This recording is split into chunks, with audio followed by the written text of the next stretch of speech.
Right then, guys, let's talk meatballs. Is there anything better? These little bundles of joy are just brilliant. They're super fun to make and even more fun to eat. Imagine a big bowl of spaghetti piled high with rich, juicy meatballs smothered in a gorgeous tomato sauce. It's the kind of food that makes everyone happy, from the little ones to the grown-ups. Making them from scratch is so much better than buying them, trust me. You get to control exactly what goes in, making them tastier and healthier. So roll up your sleeves, get stuck in, and let's make something truly special together. First up, you'll need the ingredients. We're talking about half a kilo of good quality minced meat.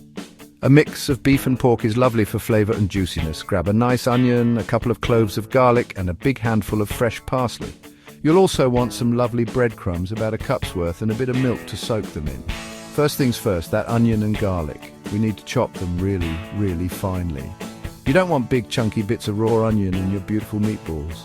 Do the same with the garlic. Peel it, crush it with the side of your knife to release all those amazing oils, and then chop it up super small. And the parsley, grab a big bunch, wash it, and chop it all up, stalks and all. The stalks have so much flavor, so don't you dare throw them away.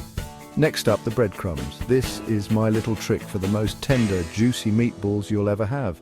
Get your cup of breadcrumbs and pop them into that small bowl. Pour just enough milk over them to get them all damp and soggy. This milky breadcrumb mixture, or panade, if you want to be fancy, works wonders. It stops the meat from getting tough and dry as it cooks. Now for the main event, mixing it all together, get your big bowl and crumble in the minced beef and pork. Add your finely chopped onion, garlic and parsley right on top. Now crack in your egg, sprinkle over that generous grating of Parmesan cheese, a good pinch of salt and a few twists of black pepper. Finally, add your soggy breadcrumb mixture. Dive in and start squishing and mixing everything together.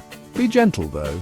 You should see the little green flecks of parsley and the white bits of breadcrumb all through the meat. All right, team, it's time to shape these bad boys. Grab a little bowl of water and wet your hands slightly. This little trick stops the mixture from sticking to your palms. Scoop up a bit of the mixture about the size of a golf ball is a classic.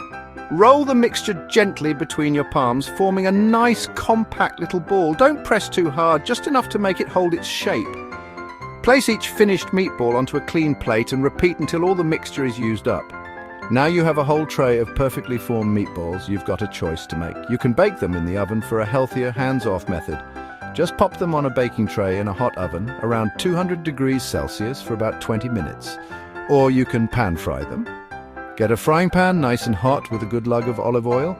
Fry the meatballs in batches, turning them every so often until they're beautifully browned and crispy on all sides. Another absolutely classic way is to simmer them directly in your favorite tomato sauce. This is my personal favorite way to do it. You get the meatballs nice and brown in a pan first, then gently lower them into simmering tomato sauce. A top tip to make your meatballs even more flavorful is to get a really good sear on them first. That browning process, known as the Maillard reaction, creates a massive amount of flavor. It gives the outside a lovely, savory crust that adds a deep, meaty taste. It takes them from simply good to seriously, mind-blowingly delicious. You won't regret it, I promise you. So your meatballs are cooked to perfection. The absolute classic, of course, is to pile them high on a mountain of spaghetti, get a big tangle of pasta, ladle over that rich tomato sauce, and crown it with a generous helping of your homemade meatballs. Don't forget an extra grating of Parmesan cheese over the top and a few fresh basil leaves. It's a timeless dish for a reason. It's just pure, unadulterated joy on a plate. But don't stop at pasta. You can stuff them into a crusty bread roll to make an epic meatball sub.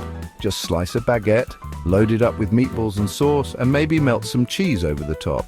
You can even serve them with creamy polenta, mashed potatoes, or just a simple fresh green salad. There are no rules, just do what makes you happy. One of the best things about making a big batch is that they are fantastic for freezing. Let them cool completely. Lay them out on a baking tray and pop them in the freezer. Once frozen solid, transfer them to a freezer bag. It's like giving a gift to your future self. Ultimately, the best part about making food like this is sharing it. Food is all about bringing people together, making memories and having a good time. So, call your friends, get the family around the table and share your incredible homemade meatballs. See the smiles on their faces as they take that first bite. That's the real magic of cooking. You've taken simple, honest ingredients and turned them into something truly special that everyone can enjoy. So give this recipe a go. Have fun with it, make it your own, and share the love. Happy cooking, guys!